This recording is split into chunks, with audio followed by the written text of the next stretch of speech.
हम आज इस मनमोहक वन भंडारी वन में परिक्रमा शुरू करते हैं। यहीं पर श्री कृष्ण और उनके गोप मित्रों ने गायों को चराते समय दोपहर का भोजन किया करते थे। माँ यशोदा और दूसरे लड़कों की माएं अपने बच्चों के लिए स्वादिष्ट भोजन तैयार किया करती थी। भंडारी वन को गोचरण लीला स्थल के रूप में वर्णित किया जाता है, क्योंकि कृष्ण, बलराम और उनके चरवाहे मित्र अपनी गायों को इन हरे भरे चरागाहों में चरने के लिए लाते थे। एक मंदिर है जो भगवान बलराम को समर्पित है, जिन्होंने कृष्ण और यहाँ के चरवाहे लड़कों के साथ कई अद्भुत लीलाओं का आनंद लिया। कृष्ण पर अपने गहन ध्यान के कारण बलराम अपने मूल गोरे रंग के बजाय यहाँ काला दिखाई देते हैं।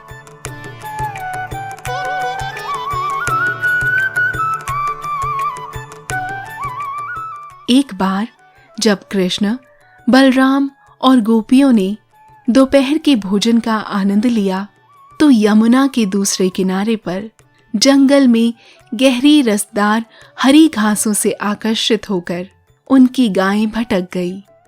जब लड़कों को पता चला कि उनकी गायें कहीं नहीं है, तो वे उनमें से हर एक को नाम से पुकारते हुए उनकी तलाश में चले गए। गायों ने प्रतिक्रिया में दुखी होकर बोलना शुरू किया। वे जंगल के घने हिस्से में धधकती आग से घिरकर फंसी हुई थी। कंस के लोगों ने आकर के इस भांडीर वन में आग लगा दी, क्योंकि जब उनको पता लगा कृष्ण यहाँ पर हैं अपनी सखाओं के साथ में, गोपों के साथ में, उन्होंने यहाँ पर अपने लोगों को भेजकर यहाँ पर आग लगवा दी। देखते ही देखते पूरा जंगल भांडीर वन आग से भर गया। ये देख करके सारे गोपागण, ये देख करके नंद महाराज, यशोदा सब घबरा गए। घबराने के बाद में तुरंत वो कृष्ण की शरण में गए और उन्होंने कहा कि कृष्ण कुछ करो, इसका उपाय करो। भगवान कृष्ण ने कहा, तुम्हें चिंता करने की कोई ज़रूरत नहीं है, तुम आंखें बंद कर लो और ज़मीन के ऊपर लेट जाओ। सभी गोपवासियों ने, व्रजवासियों ने ऐसा ही किया और वो ज़मीन पर लेट गए और अपनी आंखें बंद कर ली। भगवान ने देखते ही देखते ये सारी ज्वाला अग्नि, ये जो दावा अग्नि थी, इसको भगवान ने अपने मुख के अंदर में निगल लिया। ये सुंदर घटना, ये लीला भी इसी स्थली पर घटी।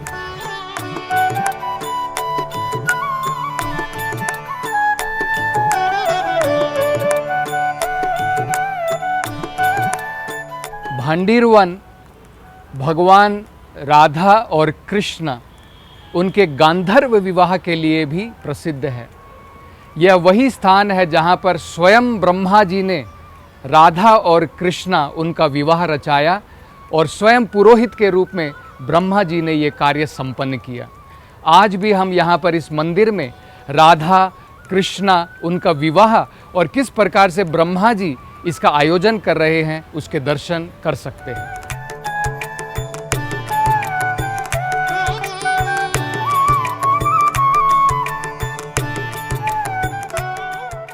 भगवान कृष्ण और श्रीमती राधा रानी का गांधर्व विवाह गर्ग संहिता में दर्ज है। इस समारोह में भगवान ब्रह्मा द्वारा पवित्र वैदिक मंत्रों का उच्चारण किया गया और दिव्य जोड़े ने 7 बार यज्ञ कुंड की परिक्रमा की। उनके कपड़ों के कोनों को एक साथ बांधा जब उन्होंने अपनी शादी में कसम खाई थी और एक दूसरे को मालाएं अर्पित की थीं। भगवान ब्रह्मा ने राधा का हाथ कृष्ण की छाती पर रखवाया था और राधा की पीठ पर कृष्ण का हाथ था। जैसे ही विवाह समारोह संपन्न हुआ, देवता आकाश से फूलों की वर्षा करने लगे और पारलौकिक परमानंद में अपनी पत्नियों के साथ नृत्य करने लगे।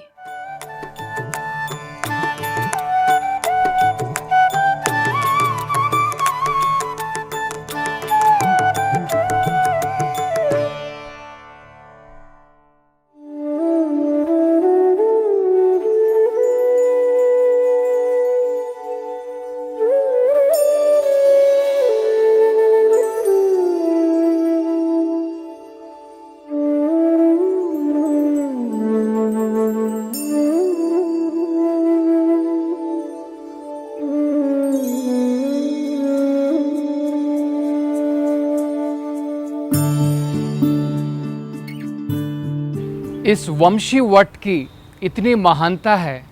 इन वृक्षों के नीचे भगवान कृष्ण अपने त्रिभंग रूप में जब बंसी बजाते थे, गोपियों के मन को हर लेते थे। भगवान की बंसी बजाने से यमुना नदी भी अपने प्रवाह को रोक करके रुक जाती थी। सारी गोपियां भगवान की तरफ आकर्षित होकर के इस स्थान पर आ जाती थी। ये वही पवित्र स्थान है।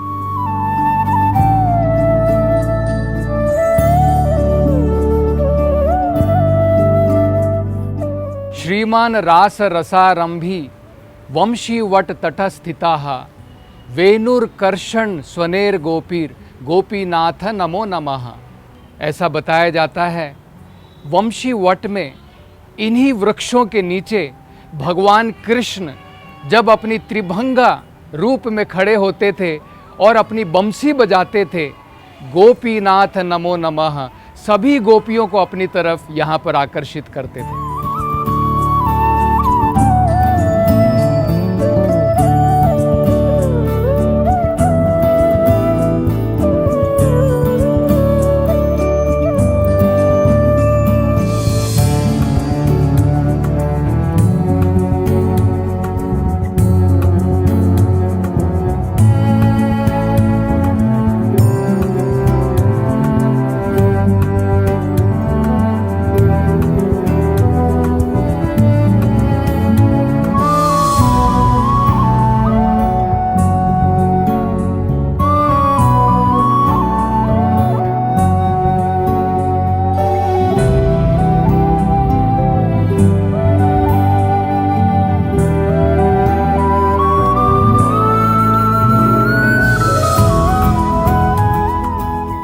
यह मनमोहक सुंदर स्थान बिल्व वन है। कहा जाता है कि लगभग 5000 साल पहले यहाँ पर असंख्य बिल्व वृक्ष हुआ करते थे। इन बिल्व वृक्षों की छाँव के नीचे कृष्ण अपने सखाओं के साथ अनेकों प्रकार की क्रीड़ाएं करते थे। गाय को चराने के लिए इसी वन में भी लाते थे। यहाँ पर इस प्रकार से अनेकों भगवान की मोहक लीलाएं घटी हैं। इसी बिल्वा वन में समीप में ही माता लक्ष्मी का मंदिर है। उसके पीछे कथा इस प्रकार से है। श्रील रूप गोस्वामी बताते हैं, भगवान के 4 माधुर्य हैं, रूप माधुर्य, प्रेम माधुर्य, वंशी माधुर्य और लीला माधुर्य। भगवान के भक्तगण चाहते हैं कि भगवान के प्रेम माधुर्य में जिस प्रकार से गोपियाँ, जिस प्रकार से श्रीमती राधा रानी भगवान की रास लीलाओं में भाग लेती हैं, वो भी चाहते हैं कि हमें भी ये अवकाश मिले कि वे भी भगवान की लीलाओं में, रास लीला में भाग ले सके। श्रीमती लक्ष्मी, उनके मन में भी ये इच्छा जागृत हुई कि वे भी भगवान की रास लीला में भाग लेना चाहती हैं। नारद जी के पास में गई, नारद जी से निवेदन किया, मैं भी भगवान की रास लीला में भाग लेना चाहती हूँ। लेकिन नारद जी ने कहा, बिना राधा रानी की कृपा के, बिना गोपियों के कृपा के ये संभव नहीं है। अतएव तुम इस बिल्व वन में जाकर के श्रीमती राधा रानी की कृपा प्राप्त करने के लिए तपस्या करो। आज भी हम इस मंदिर में देख सकते हैं, श्रीमती लक्ष्मी राधा रानी की तपस्या में बैठी है और ये बिल्व वन यही पवित्र स्थान है।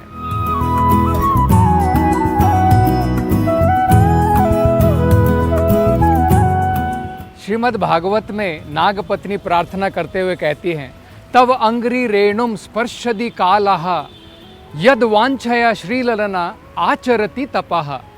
श्रीललना लक्ष्मी माता आचरति तपः, उन्होंने इस स्थान पर कठोर तपस्या की श्रीमती राधा रानी की कृपा प्राप्त करने के लिए।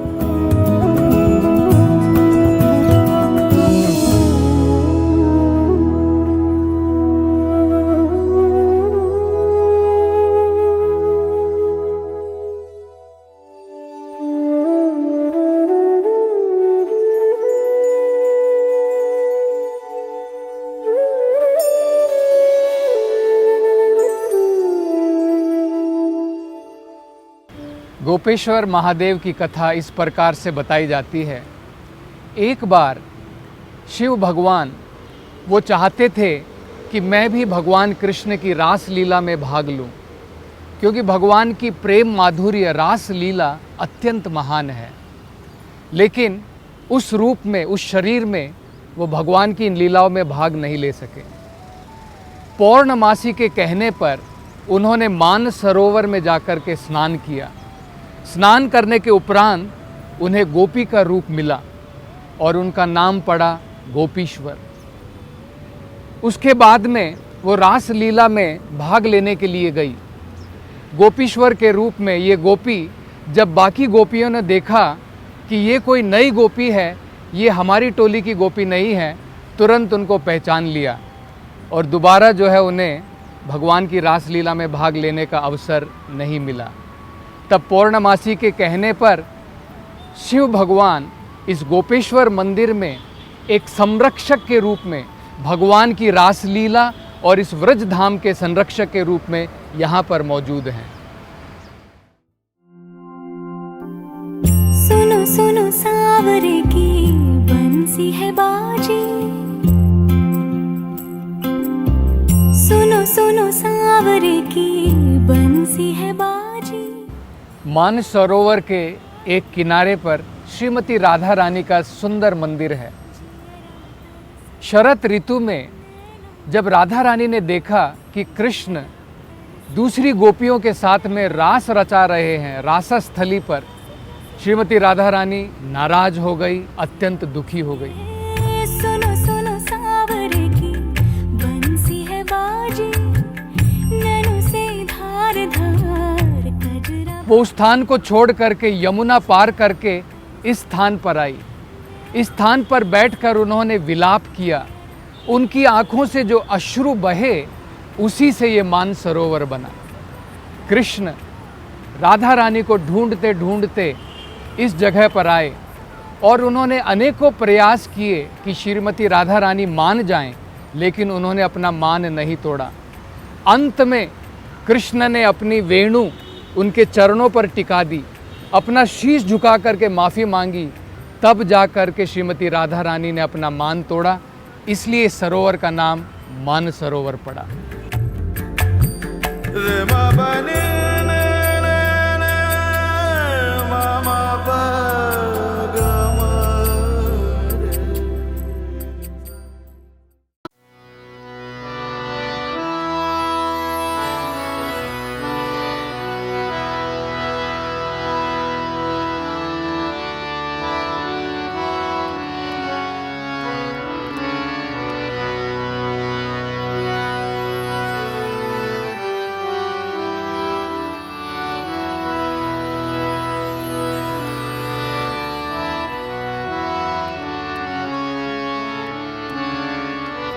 नमामीश्वरं सच्चिदानन्दरूपं लसत्कुण्डलं गोकुले भ्राजमानं।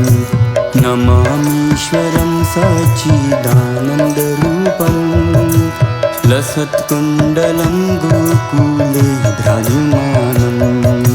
यशोदाभियोलुखलाधावमानम् परामृष्टमत्यन्ततो धृत्यगोप्या।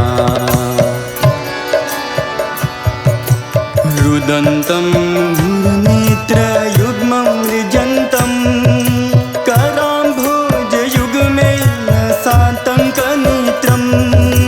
मुहुश्वासकं पत्रीरेखाङ्ककण्ठ स्थितग्रैव दामोदरं भक्तिबद्धम्।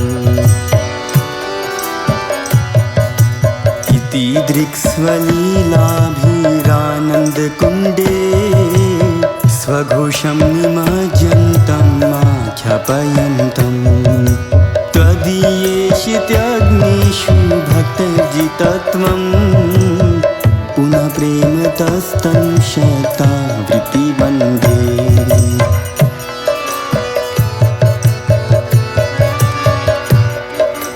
वरं देवमोक्षं न मोक्षं वधिं वा न चान्यं वृणेऽहं वरेषदपि हा।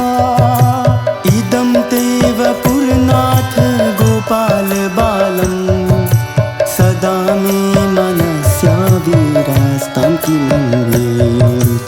इदं ते मुखाम्भोजम् अत्यन्तनीलै घृतं कुन्तलैः स्निग्धरक्तश्च गोप्या मुहुश्चुम्बितं बिम्बरक्ताधरं मे मनस्या विरास्तामलं लक्ष्यलाभै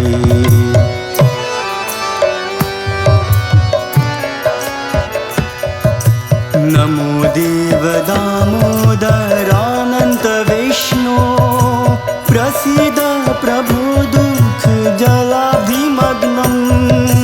कृपादृष्टिवृष्ट्यातिदीनं बतामि गृहाणेश मामज्ञ मेध्यक्षिदृश्या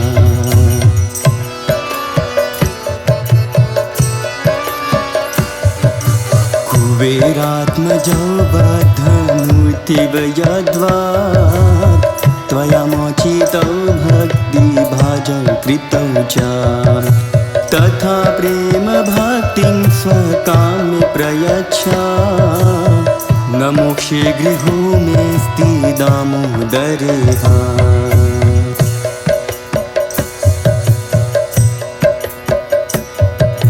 नमस्तेऽस्तु दामेश्वरद्वितीधाम्ने त्वदीयोदरायाथ विश्वस्य धाम्ने नमो राधिकायै त्वदीयप्रियायै नमोऽनन्तलीलाय देवाय तुभ्यं नमो राधिकायै त्वदीयप्रियायै नमोऽनन्तलीलाय देवाय तुभ्यं नमो